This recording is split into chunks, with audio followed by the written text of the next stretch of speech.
Sarap, Lucas. Sarap.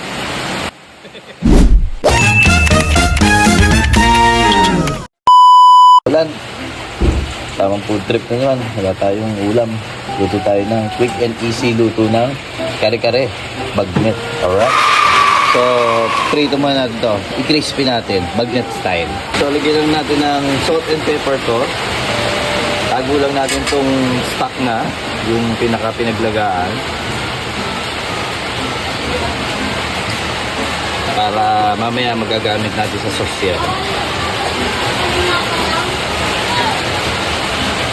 Alright. So, yun na. Napakalakas sa plan.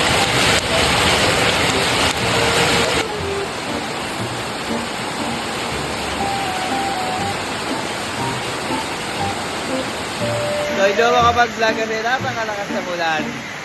Diba? Sobrang lakas. Kapag medyo crispy na, kami aawin natin yan. Alright. So, habang malakas ang kulog at biglat, lagay pa tayo ng wino. Sarap. So, pag mainit na yung kawali, gisa natin. Gigiso tayo ng sibuyas. At lalagyan natin ng konting paminta. Ito na rin yung pinagpinutuan natin ng baboy para mas lasang lasa. So, asalin natin.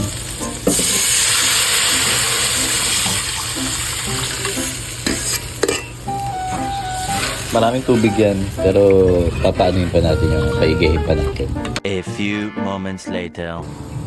So, habang pinaiga natin itong sabaw at palalaputin natin mamaya, mag-steam muna tayo ng gulay. Diba? Galing yung steamer, laki. Yan. Sama na rin natin itong pechay. Alright. So, lagyan na natin ng konting cornstarch. Konti lang. At malapot na rin naman yung 2 kutsara. Alright. So, huwag mo nang tigilan ng halo.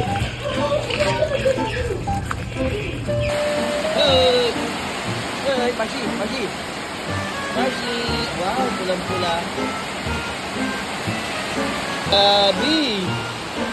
Libre tubig. Uy, kumilog. Biglat. Ayan.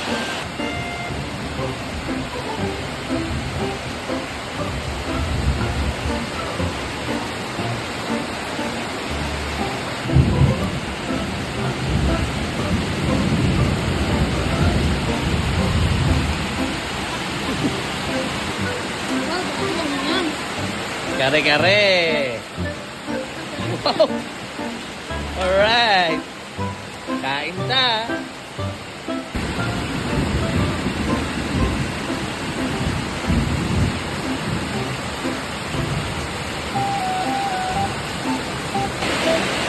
Oh, sarap, Lucas. Sarap.